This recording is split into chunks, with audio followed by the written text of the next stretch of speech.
In the previous video, we looked at Bree, which helped us in creating cron jobs.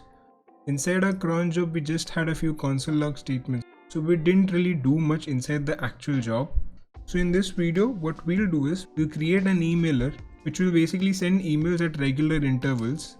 The package that we're going to use for the mailer job will be Node Mailer.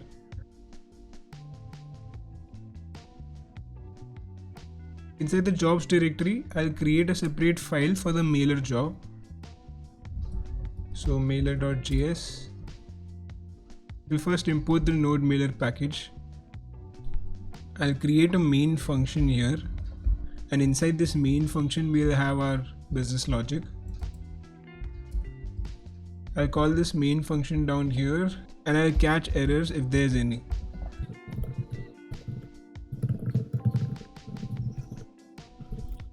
This will be async. Now there's essentially two things that we need to do here inside this main function. The first thing is to create a transporter object. Inside this transporter object, we need to pass in a few configurations, a few options, which will be used while sending our email messages. So our transporter will look something like this. So the first line here that you can see will create a simple test email account for us. So for the sake of testing, we'll use this, at least for now.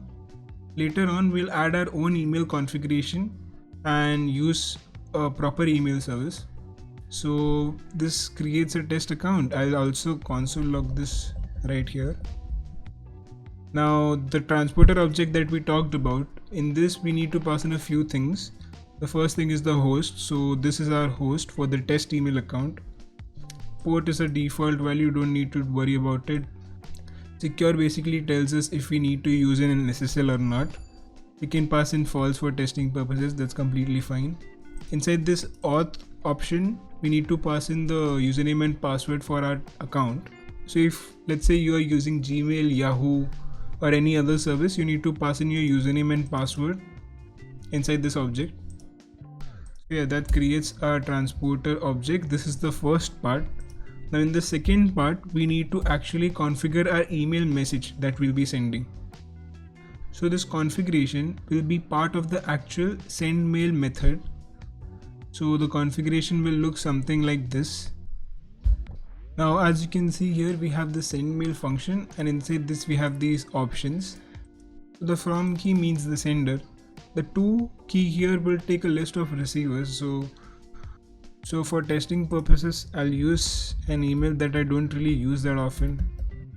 Subject will be the subject for our email message. Text or HTML key represents the body for our email message. So if you're about to send a text only email message, then you can use this. And if you want some HTML elements inside your email message, you can have an HTML property inside this configuration. Since we are awaiting response from the send mail method inside this info variable, we can just console log the variable here. I'll just save this. Now this job I need to use inside my scheduler. So I'll go back to my main server file, and inside this file I'll just replace this dummy job with the mailer job. I don't really need this worker data anymore, so I'll just remove this. And I'm not going to use this cron syntax. Instead, I'll just use an interval, and I'll set this value to 20 seconds. Okay, so now if I open up my terminal and try to run this, I should see a console log here, which basically gives me information about my email and my test account in about 20 seconds. So we'll see that. So this first object here is basically information about our test account. So the email account that got created was this. The password for that email account is this string. And after our credentials, we have some protocol, transport protocol related information. Below this test account, we have our info console log, which we get once we send the email. So if I come down here, we have these few things. So accepted basically means the list of email addresses that we had passed in inside the to key, and from that list the email address that actually did receive our email message.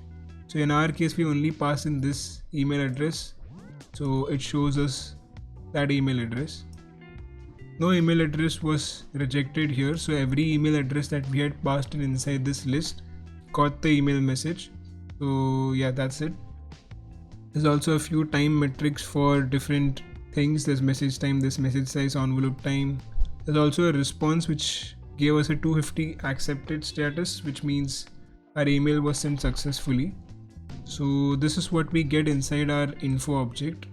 Now, as I already mentioned earlier, since we are using this ethereal service, which basically creates dummy emails, so it actually doesn't really send emails. It creates an email sending environment. So you will not really get the email message inside your email application.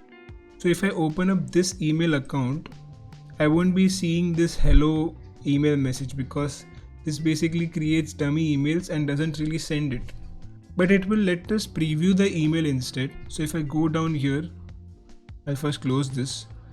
And inside this console log, instead of console logging the info, I can simply use a function provided by NodeMailer that will create a test message URL, and I can pass in this info inside here. Now if I go down here and wait for a few seconds, once the email gets sent, I'll also be able to see a URL here which will basically let us preview our email message that we are sending. So this email message. Now as you can see here, we have this URL. If I open this in my browser, so Ethereal basically lets us preview our email message. I'll just zoom in a little bit. The from key here is basically what we had said here. 2 will be my email address, time is current time, message ID is what gets created when I run my function. This is what my email will look like in HTML format, this is what it will look like in plain text format. And in HTML I had used B tag, so hence this will look a little bolder to you as compared to the plain text version. Ethereal lets us preview our email messages, but it won't really send the email. So in order to actually send the email, I'll just use this account instead of the Ethereal account. If I come back to my application, I'll close this. So instead of this host here, I'll just replace it with a service. So in my case, it will be Outlook. I try not to use Gmail here because Gmail has its own set of problems. So instead of that, I'll use Outlook here. These keys will be the same, you don't need to change these. Since I am not using a test account now, I can just remove these 2 lines. And inside this auth object, I need to replace the user key and the password key. We don't really have the test account with us anymore, so we have to replace this with our Outlook email credentials. Now I don't want to expose those credentials here, so I'll use .env to create environment variables for my credentials. I need to install it first, so npm install .env. I'll then add it on top and also create a .env file here. Inside this .env file, I need to pass in my credentials. Okay, so I have my credentials in the env file. Now I can just simply use process.env.email for my user key and process.env.password for my password key. Okay, so inside this, I'll replace this with my email. And for the receiver key as well, I'll keep the same email. So the sender and the receiver will be the same. For the sake of this example, it's fine. I don't need this test URL anymore because I'm sending a proper email message. So I'll remove it. I don't need to store it inside a variable, so this is also fine. Now if I save this and try to run it once again, in a few seconds now you'll actually see an email message on the bottom right here. I get notifications for this email account, so you'll be able to see it on the bottom right. As you can see here, we got the email message, which is what we had created over here. The subject is hello with a check mark, body is hello world. We'll now again get it because it's been 20 seconds. If I clear this, I again got it. We are getting this email message every 20 seconds, so that means that scheduler is working fine. So yeah, that's pretty much it. This is a very basic example of how you'll create a mailer service and push emails to your clients or to your customers in a regular interval. So this is a very basic implementation. Obviously, you'll need to look into some extra configurations if you, let's say, need Google for your use case, because Google has its own set of caveats. So yeah, you can look into that in your own time. And if you have any doubts or suggestions, you can put them in the comments. So yeah, that's it. I'll see you in the next one.